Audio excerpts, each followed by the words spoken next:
It has always struck me as one of the great paradoxes of our age that men fear truth more than they fear lies.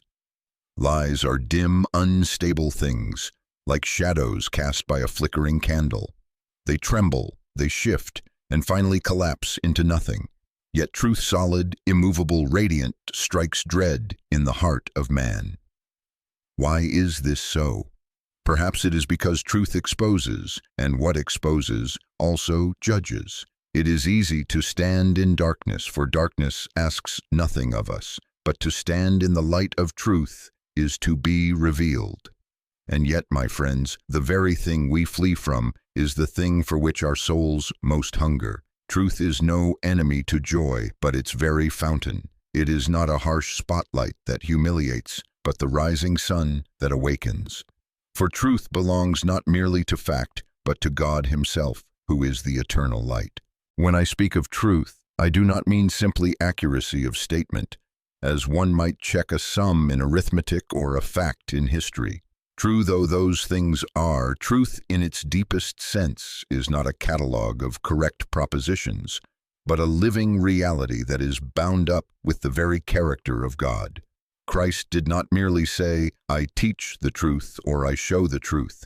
He said, "I am the truth." The boldness of that claim is staggering, for it means that truth is personal. To know truth is to know Him. To resist truth is to resist Him. This explains why truth is luminous. Lies are parasitic things. They exist only by distorting what is real. They are like counterfeit coins that depend on the existence of genuine currency. But truth is original, blazing with its own light, like the sun which owes nothing to the lamps we fashion. When the sun rises, no lamp is needed. So too, when the truth of God shines, every falsehood is reduced to cinders. But here is the curious twist. Though truth is radiant, men often prefer the dimness of illusion. Why? Because light uncovers. Think of a room long shut, where cobwebs gather, dust settles thick, and shadows hide the broken furniture. Open the shutters, and the light reveals the decay. The man who has grown comfortable in that gloom resents the dawn. In the same way, when God's truth touches our lives, it shows us not only the glory of His love, but the poverty of our own souls. That is why truth feels sharp before it feels gentle. It is like the surgeon's scalpel cutting, yes, but only so that healing may come. Yet, my friends, we must not imagine that truth is only exposure and wounding, for the same light that reveals our weakness also reveals our worth. In the radiance of Christ's truth, we see that we are not abandoned wanderers in a meaningless cosmos, but children invited to sit at the Father's table. His truth unmasks our sin, but also unveils our dignity. Without it, life collapses into confusion. With it, life becomes intelligible, radiant, and filled with hope. Consider the way a stained glass window works. By itself, a panel of colored glass appears dark, dull, even opaque. But when the sunlight streams through it, the colors blaze with glory. So too our lives. Without truth, they are dim patterns without meaning. With truth, God's own light streams through us, and suddenly the design becomes beautiful. What was once a fragment becomes part of a greater whole. Now, if truth is radiant, can it ever be dimmed? Human history has often tried to smother it. Men have burned books, silenced prophets, ridiculed martyrs, but though the truth may be rejected, it cannot be erased. The Roman Empire thought it had extinguished Christ when it sealed His tomb, yet 3 days later, the stone was rolled away and the radiance of truth burst forth, brighter than ever. Indeed, every effort to suppress truth has only served to make it more evident, like sparks that multiply when struck. This is why truth offers not only intellectual clarity, but moral courage. A man who has seen the light cannot be persuaded that the darkness is preferable. He may stumble, he may sin, but he cannot wholly return to ignorance, for the memory of light has entered his soul. Even in despair, he will feel its tugs. And perhaps that is why so many resisted at first, because truth, once glimpsed, demands loyalty. It is no casual acquaintance but a lifelong covenant. You will notice, too, that truth and love are inseparable. A truth without love becomes a weapon, harsh and cold. But love without truth dissolves into sentimentality, offering comfort without substance. The radiance of God's truth is always warm. It illumines not to condemn, but to redeem. To walk in that light is to walk in freedom, for falsehood enslaves, but truth liberates. The man who clings to lies must guard them with ceaseless anxiety, but the man who lives in truth may walk unburdened, for he has nothing to conceal. And so, my friends, we come to this. Truth is not merely an intellectual category, but the very atmosphere of heaven. In that land, nothing false can dwell, for every shadow will be driven away, and every heart will be made whole. To prepare for heaven, then, is to grow accustomed to truth, to let its light enter every corner of our being, so that when the great dawn breaks, we shall not shrink from its brightness, but rejoice. For the Christian, truth is never an abstract ideal. It is the radiant face of Christ, who comes not only to expose our wounds, but to bind them, not only to show us reality, but to make us real. And this is why I say to you, embrace the radiance of truth. For though men may scoff, and though the world may prefer shadows, the light of God cannot be dimmed. It shines in the darkness, and the darkness has not overcome it. If truth is the light that cannot be dimmed, then we must ask ourselves, why do so many of us still walk with eyes half closed, as though afraid of dawn? The answer, I think, lies in the peculiar tension of the human soul. We both long for truth and fear it. Like a man who yearns for the sea, yet trembles before its waves, we find ourselves drawn to the vastness of reality, but also terrified of what it may demand of us. Truth is not tame. It will not flatter us. It will not be bent to our convenience. To embrace truth is to surrender illusions, and we are often very fond of our illusions. Take, for example, the illusions of self-sufficiency. Many of us prefer the lie that we are masters of our fate, the captains of our souls. Yet when sickness strikes, or grief overwhelms, or death itself knocks at the door, the illusion shatters. In that moment, truth stands silently before us, like a steady flame that cannot be extinguished. We may curse it, deny it, or plead with it, but we cannot abolish it. It is there, unyielding, inviting us not to despair, but to wake. This is why truth is not merely intellectual, but moral. The Pharisees in Christ's day were men of great learning, yet many of them failed to see the truth when he walked among them. It was not lack of information that blinded them, but hardness of heart. To truly embrace truth, one must love it, and to love it is to be willing to change. Truth never leaves a man unchanged. Either he bows before it in humility, or he resists it and grows harder still.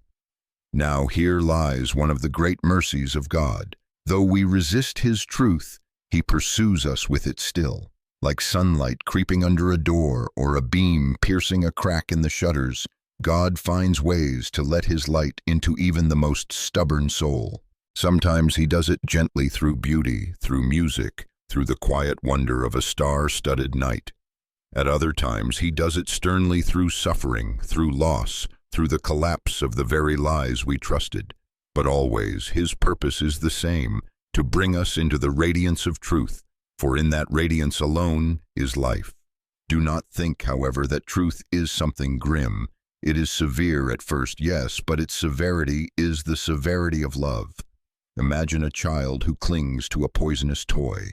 The father must first tear it away, causing tears and cries, but only so that the child may live. Truth tears away our poisons. And then, it floods us with joy. For truth is not a cold ledger of right and wrong. It is the very beauty of God unveiled. To see truly is to rejoice. To live truly is to be free. Think of the saints, those men and women who have walked deeply with God. What shines most about them is not their brilliance of mind or their skill in argument, but the serenity of their lives. They are transparent, like glass that lets the light through. They no longer scramble to maintain appearances, for they have nothing to hide. The radiance of truth fills them, and others are warmed by their glow. This is what Christ meant when he said, "You are the light of the world."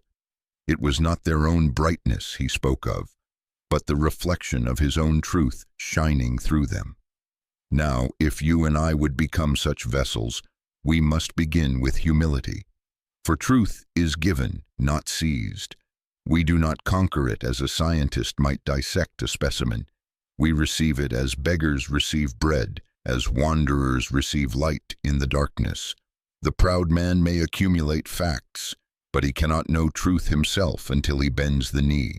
And yet, paradoxically, the moment he yields, he finds not humiliation but exaltation. He discovers that truth does not crush, but uplifts, does not enslave, but liberates. And what, finally, shall we say of heaven? If truth on earth is a piercing ray, in heaven it will be a blaze without shadow. There no pretense will survive, no mask will remain, and far from being terrifying, it will be bliss. For at last we shall be able to live without hiding, without fear, without the weary labor of maintaining illusions. We shall see face to face, and we shall be known, even as we are known. The radiance of truth will not burn us then, but bathe us in eternal joy. This, my dear friends, is the destiny to which every flicker of truth now points. Every honest confession, every moment of clarity, every recognition of beauty in the world, all are foretastes of that coming dawn. And if we allow it, even here and now, the truth of Christ can begin to make us radiant, like mirrors catching the light of the sun. For truth, unlike all earthly lights, cannot be dimmed. It is eternal, unquenchable, and triumphant. The question is not whether it will prevail, but whether we will let it prevail in us. If truth is the light that cannot be dimmed, then to live truthfully is nothing less than to live already in the dawn of eternity. One might say that the Christian life is a gradual apprenticeship in truth, a learning to see as God sees, to call things by their right names, to let our vision be corrected until our eyes adjust to the radiance. For here on earth, we are like children squinting in the morning light, half blinded at first, yet slowly finding delight in the brightness. This apprenticeship often feels like struggle, for the truth collides with our cherished fictions. Each of us carries inwardly a small theater where we prefer to play the hero, painting our motives in bright colors and disguising our faults in shadows. But truth enters that theater like a sudden spotlight, illuminating the stage for what it is. The costumes fall away, the painted backdrops appear thin, and the play is revealed as hollow. How uncomfortable, and yet how necessary. For only when the false stage collapses can we be invited onto the true stage of God's reality, where he writes not farce but redemption. Here we must notice something important. Truth is not static, like a stone lying on the ground. It is dynamic, like a living flame. To know the truth of God is not to hold a fixed object, but to be drawn into a living relationship. Christ, who is the truth, is also the way and the life. These three are inseparable. To walk in truth is to walk with him. To walk with him is to live. And therefore, truth is always on the move, always summoning us higher, deeper, further in. The moment we think we have mastered it, we discover that we are only standing at the threshold of a far greater room whose doors open into eternity. It is precisely here that the imagination becomes a servant of truth. Many suppose that imagination is the enemy of reality, but in fact it is its herald. God has placed within us a faculty that longs beyond the visible, a hunger for beauty that no earthly banquet can satisfy. When we see a golden sunset or hear a strain of music that seems too lovely to belong to this world, something stirs, a longing, a homesickness. That is the imagination whispering of a truth larger than what we see. It is not fantasy, but prophecy. It points us toward the eternal radiance from which all lesser beauties descend. We must beware, however, of counterfeit lights, for just as truth illumines, lies glitter. The deceiver does not invite us into darkness with darkness alone. He lures us with false brightness, with spectacles that dazzle but do not endure. How many souls have mistaken the neon lights of pleasure or the flickering flames of pride for the true sun? Yet in time all such lights fail. The pleasure fades, the pride crumbles, the spectacle grows stale. Only the radiance of God's truth endures. To discern between these is the great labor of the soul. And what of suffering? Many suppose that truth ought to shield us from pain, but the opposite is often the case. To walk in truth is to feel the sharp edges of reality. Lies anesthetize, truth awakens, yet this awakening is itself redemptive. For when we see pain truthfully, not as meaningless accident, but as the groaning of creation awaiting its redemption, we find hope even in our tears.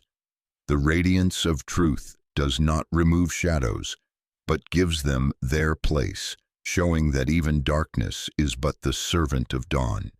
Indeed, there is a deeper paradox. The greatest truth was revealed not in triumphal splendor, but in the apparent defeat of a cross. There, in the bleakness of Golgotha, the light of the world seemed extinguished. And yet, in that very moment, truth blazed forth more brilliantly than ever, God's love unmasked, sin defeated, death undone. From the deepest shadow came the highest light. Here we learn once for all that the radiance of truth is indestructible. Even when nailed, buried, and sealed in stone, it rises. This is why the Christian cannot despair. For though the world is riddled with lies, though kingdoms totter and ideologies rise and fall, the truth of Christ abides. Empires have perished, philosophies have crumbled, but the light shines still. And it shines not only in cathedrals and sermons, but in every humble act of honesty, every quiet moment of repentance, every tear shed in prayer. Wherever a man or woman refuses to live in falsehood and turns their face toward the light, there the radiance of truth is vindicated. We must then choose daily whether to walk in shadows or in light. The decision is not abstract. It confronts us in small things, whether we will tell the convenient lie or the uncomfortable truth, whether we will pretend to be more righteous than we are or confess with humility, whether we will seek applause or live faithfully before the unseen God. Each choice tilts the soul, shaping it for eternity, for heaven is simply the place where truth is total, and hell the place where lies are final. And so, my friends, let us not treat truth as an optional accessory to life, like a lamp we may turn on or off at whim. It is the very light by which all things are seen. To resist it is to blind ourselves. To embrace it is to see the world as it truly is, and to begin seeing ourselves as God intends us to be. For in the end, the radiance of truth is nothing less than the radiance of God Himself. To know it is to know Him. To walk in it is to walk with Him. To be filled by it is to become, at last, what we were created to be, children of light, shining like stars in the firmament of eternity. If I have said that truth is radiant and indestructible, I must add this. Its radiance is not something external to us, to be admired at a safe distance, but something meant to dwell within us. The Christian calling is not only to behold the light, but to become luminous. We are summoned, each in our measure, to reflect that uncreated brilliance. As the moon reflects the sun, the moon has no light of its own. It glows because it yields. So too we shine not by invention, but by surrender, by turning our whole being toward Him who is the truth. But here lies the great tragedy. Many of us wish to possess the light without being transformed by it. We wish to admire truth, even to use truth, but not to be wholly changed by it. We would rather remain half-lit creatures, keeping certain chambers of the heart shuttered, as though Christ could illumine some corners while others remain our private domain. Yet the radiance of truth does not negotiate. It comes to claim all. It is total or it is resisted. Still, we must not fear this claim. To yield everything to truth is not to lose ourselves, but to recover ourselves.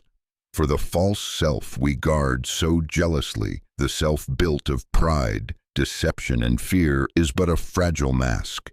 Truth unmasks us only to reveal what is real. And the real self, purified in his light, is stronger, freer, and more joyful than the false one we cling to. It is as though a child, having clutched a handful of clay, is invited to release it and receive a diamond. In this sense, the radiance of truth is always creative. It does not merely strip away lies, but builds something new. Consider how sunlight causes flowers to bloom. In the dark of night, the seed waits in silence, unseen. But when dawn comes, the petals unfurl almost by instinct, as though the light itself were summoning them into beauty. So it is with the soul. In the presence of truth, hidden virtues awaken, courage blossoms, and love matures. What seemed impossible in the shadow becomes natural in the light. Yet this transformation is not instant. We grow into truth as into a great garment, slowly filling its shape. And here patience is required. The radiance of truth does not overwhelm us at once, lest we be blinded. God tempers his light for our frailty, revealing what we can bear today, and tomorrow revealing more. It is a mercy that he does not disclose all at once the full extent of our faults or the full glory of our destiny. Instead, he leads us step by step, as the dawn grows gradually brighter until the noon is reached. How then shall we train ourselves to live in this radiance? First, by prayer, which is the opening of shutters to the sun. A soul that prays sincerely, however falteringly, allows truth to enter. Next, by repentance, which is the courageous act of naming our falsehoods and letting them go. Repentance may feel like loss, but it is in fact the gate to freedom. And finally, by obedience, the daily habit of aligning our will with God's will, even in small things. Each act of obedience is like polishing a mirror, enabling it to reflect more of his light. Let us also remember that truth is communal. The light is not ours alone, to be hidden under a bushel. When Christ shines through us, others are illumined as well. A single candle may seem feeble, but place 1,000 together, and darkness flees. That is the church, a fellowship of small lights, each catching and sharing the radiance of Christ until the world cannot help but see. Our individual honesty, our courage in confession, our willingness to forgive, these are not private virtues but beams in a greater blaze. And if we falter, if we stumble back into shadow, the radiance of truth is patient. It does not extinguish us for our weakness. Rather, it calls us again, gently but firmly, to return. No man or woman is too stained to be restored, for the light shines even in the darkest cavern. Indeed, some of the brightest saints were once the greatest sinners, their very redemption becoming proof that no shadow is final. Finally, let me point you to the horizon. There will come a day when truth will no longer be mixed with half-lies, nor light with shadow. The scriptures speak of a city where there is no night, and where no lamp is needed, for the Lamb himself is its light. There truth will be not something we strive toward, but the very air we breathe. And in that place, at last, our restless seeking will be stilled. We shall not only know the truth, but dwell in it, as in a home. Until then, our task is simple and hard, to walk each day in the radiance given to us, to welcome more light when it comes, and to reflect it for others. The world may rage, empires may crumble, lies may strut for their brief hour, but the light shines on, and it cannot be dimmed. The radiance of truth then does not merely guide our thoughts, it reshapes our very affections. For when we see truly, we learn also to love truly. Much of our error in love comes from false vision. We love what flatters us, or what promises ease, or what disguises itself in glittering costume. But when God's light breaks upon the heart, illusions fall away, and we begin to love things for what they are in Him. The humble person becomes beautiful to us, the sinner pitiable, the ordinary radiant. For truth teaches us to look with God's eyes, and He never mistakes the costume for the soul. Notice how Christ, in the Gospels, never once was deceived by appearances. He saw the Pharisee beneath his pious robes, the sinner beneath her shame, the disciple beneath his bluster. Always he looked into the core, and always his gaze was truth. When that gaze falls upon us, it is searching, yet healing. To be known so deeply and still loved is the most liberating thing a soul can experience. And here is the wonder: when we begin to walk in His truth, we too can learn to look upon others with eyes of light, not of shadow. But do not mistake me. To live in the radiance of truth is not to live without struggle. Indeed, the struggle may grow sharper, for falsehoods die hard, and the old man within us resists being unmasked. There will be times when the truth feels like fire burning, purging, relentless. Yet this is the very fire by which gold is refined. The dross must be melted away if the treasure is to shine.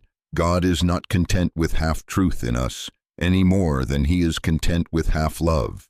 His desire is to make us whole. Think, if you will, of the pilgrim walking by starlight. The way is uncertain, the shadows thick, and the temptation strong to rest in the darkness rather than press on. Yet above him the stars gleam cold, distant yet steadfast. They remind him that dawn is coming. So it is with us. The radiance of truth may sometimes appear dim in our present night, but it is steadfast, guiding us forward. And when at last the sun rises, every star will fade in its brilliance, and the pilgrim will see plainly what he had only half seen before. This is why hope and truth are intertwined. To despair is to say that the shadows will last forever. To hope is to believe that the light already shines, even if faintly, and will grow until all darkness is undone. Christian hope is not wishful thinking, but the certain expectation that truth, having once entered the world, cannot be extinguished. The tomb is empty. The dawn has already broken. Our task is to live as children of that dawn, even when the night has not yet fully passed. And here, perhaps, lies the most urgent call of our time. For we live in an age not unlike many before it, where lies are dressed in splendid attire and proclaimed from every corner. Falsehood today does not whisper, it shouts, it does not blush, it boasts. In such a world, the temptation is either to despair of truth altogether or to wield it as a weapon, stripped of love. Yet neither path is the way of Christ.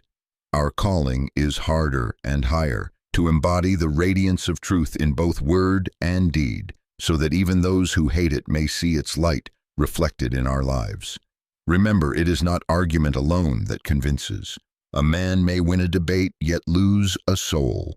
What pierces deepest is the witness of a life lived honestly, humbly, transparently.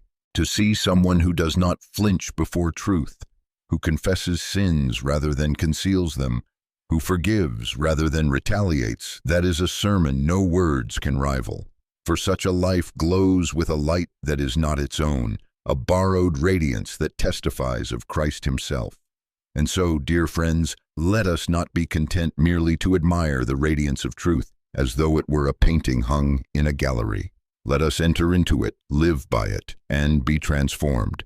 The path is narrow, the struggle real, but the end is glory. For the same Christ who declared, "I am the truth," also declared, "You are the light of the world." His radiance is not to remain afar off. It is to dwell in us until we, too, shine like lamps set upon a hill. This, then, is the destiny of all who love Him, to become radiant with His truth, not for our own glory but for His, and to carry that light into every darkened corner of this weary world. And so, as we near the close of our meditation, let us gather the threads together. We have seen that truth is not a mere idea to be stored in the mind, nor a set of sterile propositions to be catalogued.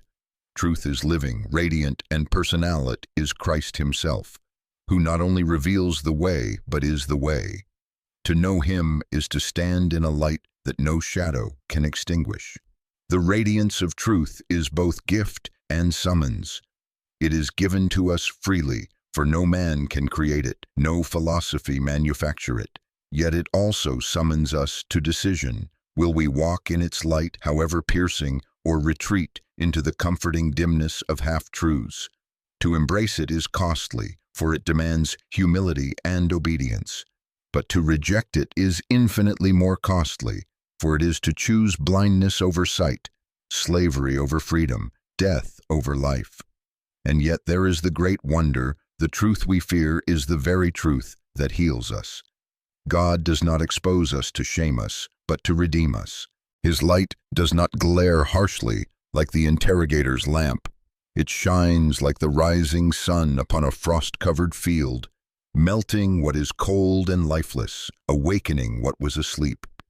To step into that light is to discover not only who He is, but who we are meant to be. Let us not imagine that our small faith or faltering steps can dim this radiance. The truth of Christ has outlasted empires, philosophies, and ages of doubt. It has survived ridicule and persecution. It has walked with martyrs to the scaffold, with missionaries to far shores, with ordinary men and women in their daily struggles. Its light has never gone out, for it burns with the very flame of eternity. The darkness has tried again and again to master it, but the darkness has always failed. And so, my friends, I bid you this final exhortation: open wide the shutters of your soul. Let the light enter every chamber, even those you would rather keep hidden, for only in the radiance of truth will you find peace. Do not be afraid. The one who is truth is also love, and his light is gentle. Yield to him, and you will not be destroyed, but remade. One day we shall awaken in that land where night is no more, where no lamp or sun is needed, for the Lord Himself is its light. There truth will be all in all, and we shall walk in it without fear. Until then, let us live as children of the dawn, honest, humble, radiant, so that others, seeing our lives, may glimpse something of the light that cannot be dimmed. Thank you, dear friends, for walking with me through these reflections. If this message has touched you, I invite you to like, comment, share, and subscribe, so that together we may continue to spread the radiance of truth to a world in need of light.